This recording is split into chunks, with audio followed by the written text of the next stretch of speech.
Yourself lucky because many are still in the clouds, and under those clouds we've got cold temperatures and a pretty stiff north breeze as well, and that is making it feel even cooler this morning. Of course, yesterday we saw some gusts near 40 miles per hour. This morning, sustained winds 5 to 10 miles per hour with some gusts near 20, but actual temperatures right now only in the 30s in southern Illinois, 36 in Mount Vernon, 37 in both Carbondale and Harrisburg. More clouds right now, especially north of the Ohio River.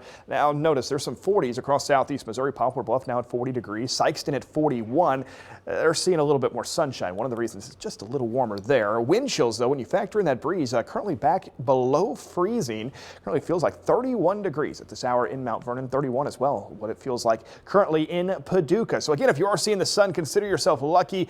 Live views from across the region. There's a couple breaks in those clouds in Mount Vernon, a few more also into Carbondale. Metropolis though, still seeing the cloud cover as well, but check out that blue sky currently in Poplar Bluff. So there's some of that sunshine. We are expecting to stick around through a good part of the afternoon. We're going to turn our attention though to our next storm system that's still way out to our west this morning, just now coming over the Rocky Mountains. Looks like some impacts from this one will occur in our region, likely late Saturday night into Sunday morning. So I think if you've got some plans here over the next 24 hours, you're pretty much good to go as far as the weather goes. It's just going to be somewhat of a cold, blustery afternoon, especially into southern Illinois where the clouds will stick around a little longer. High temperatures there into the upper 30s and lower 40s. Wind chills though through the afternoon hours, low to mid 30s, and winds will start to finally die down late tonight and into the overnight hours. Tomorrow morning waking up into the upper 20s, and then tomorrow afternoon not a bad day for this time of year. We'll be back in the low to mid 40s. We'll take it. It's just above average for this time of year.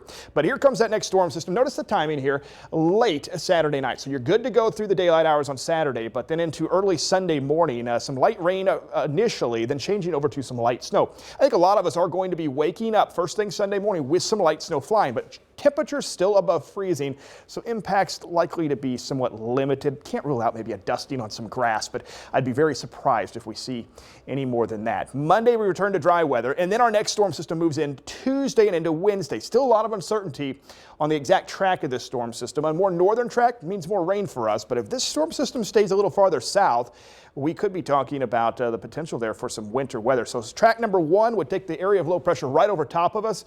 That would mean mostly rain for us and the snow to our north, but track number 2 would keep that low a little farther south, and that would bring more potential for winter weather. Remember, patience when it comes to winter weather forecasting. We're still 5 days away, so we can recognize that the pattern is conducive to winter weather, but coming up with some of the finer details still a little ways away. Again, a little mix in here on Sunday morning. No real impacts for most of our region. Tuesday night into Wednesday, that's when we'll have to keep an eye for the potential of more winter weather. One way or another, Mark, once we get towards the end of next week, well, it's right back to the cold stuff, feeling like winter, highs only in the upper 30s. All right. I guess we're not ready for spring quite yet. Not quite. All right. Thank you, Nick.